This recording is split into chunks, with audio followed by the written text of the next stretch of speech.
đang chậm nói đi hai chỉ vật rồi bọn nhẹ đừng ở xa chỉ muốn nhé tao kia bây giờ kêu những thì đang bị ai cầm băng đi hai nữa stop trong tranh lại này tao kia và to được kia đại sai cái trong ban chỉ vật môi đã lõ nhưng thời tại đăng tha chậm nói nít thua lõ chậm nói nút thua lõ mẹ nó ưu tiên thôi nhưng trong ban ở sờ lõ mà chăng ở chăng nhưng thời tại đăng bị đục muốn được kia mẹ đấy đôi kia này tao kia trong nói ti môi đo sòng khăn khăn bổng pot nơi bây đại cái hai tha small đấy nè bong small đây đừng ai nè tao kia nơi bây để có trong ban chăng ở đây của màn cứ quát small to từ xa to từ thử chất quát bàn quát chụp mày đó cho nên là khi ở ngay bên chân năng là tập học luôn ai nữa ưu tiên hơn này lụa thành lai bên này nè bên chân năng là tập học luôn ai nữa bờ than nơi đây nè tao khi pro không ca to chay luôn ai to tiệt đó đôi khi bong này small chay cái đây thua cao cái đây thua ấy cái đây cái đồi bờ con bên chân con chay to đấy thử chất quát tai bờ sân chỉ quay cái đồi tụ bay đây lấy bên này toàn xa đấy chuông này toàn xa con chay to thử chất quát mày đó đôi khi này tao khi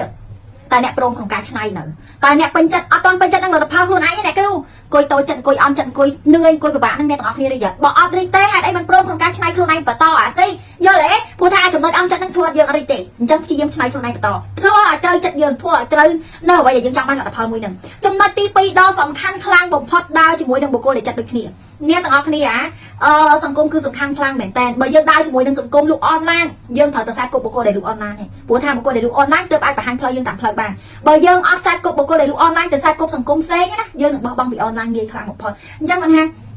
បុគ្គលដែលជោគជ័យភាគច្រើនគឺគេឲ្យតម្លៃទៅលើការខ្សែគប់ខ្លាំងមែនតើទៅលើសង្គមខ្លាំងមែនតើបើអ្នកទាំងអស់គ្នាចង់រីកចម្រើនដើរជាមួយនឹងបុគ្គលដែលចិត្តដូចគ្នាចំណុចទី3ដ៏សំខាន់អ្នកអាចខ្លាចជាអ្នកមានឬអ្នកអាចខ្លាចជាអ្នកជោគជ័យបានដោយសារអីគេដោយសារអ្នកមានគំរូយល់អីទេឧទាហរណ៍ថាគ្រូយន្តទីបើកប្រេនមួយបើសិនជាគ្រូយន្តទីអត់មានឃើញម្ចាស់ប្រេនណាគំរូដែលល្អទេខ្ញុំពិបាកក្នុងការបើកខ្លួនឯងខ្លាំងមែនតើដូចគ្នាខ្ញុំឃើញបងប្អូនមួយចំនួនគាត់សុកចង់ចេញរកស៊ីណាអ្នកទាំងអស់គ្នាគាត់ថាអូយរកស៊ីស្រួលឡាខ្ញុំចង់រកស៊ីខ្លួនឯងវិញស្រួលជាងកុំតន់អានបើអ្នកចង់ស្រួលធ្វើការគេសិនណាដោយសារគេការរកស៊ីខ្លួនឯងហត់ណាស៊ីព្រោះថាអ្នកធ្វើការគេអ្នកអត់ហត់ក្នុងការគ្រប់គ្រងស្តុកអ្នកអត់ហត់ក្នុងការគិតរឿងប្រាក់ចំណូលចំណាយអ្នកអត់ហត់ក្នុងការដើររកទីផ្សារឯងព្រោះថាគេក្អៅដេញហើយទៅរកទីផ្សារដាក់ឲ្យមែនអត់ហើយត្រូវការគិតសេវាដឹកជូនសេវាបុគ្គលិកអីផ្សេងទៀតតែអ្នកទាំងអស់គ្នាស្រួលខ្លាំងមែនតើស្រួលអីគេអ្នកទាំងអស់គ្នាធ្វើការឲ្យគេដល់ខែគេបើកខែឲ្យឯងអញ្ចឹងបើអ្នកចង់ស្រួលកុំតន់អានឈប់ពីការងារចាញ់រកស៊ីយល់ទេនៅធ្វើការងារសិនតែបើអ្នកទាំងអស់គ្នាចង់មានគោលដៅពិតប្រាកដថាចាំឈប់យល់ទេបើសិនជាយើងចង់ស្រួលអូយធ្វើការគេប៉ុណ្ណឹងអ្នកថាពិបាកមែនអត់ធ្វើការខ្លួនឯងចង់ស្រួលផងបាស់ជើងប្រោដោយសារអ្នកអត់ប្រឹងទេ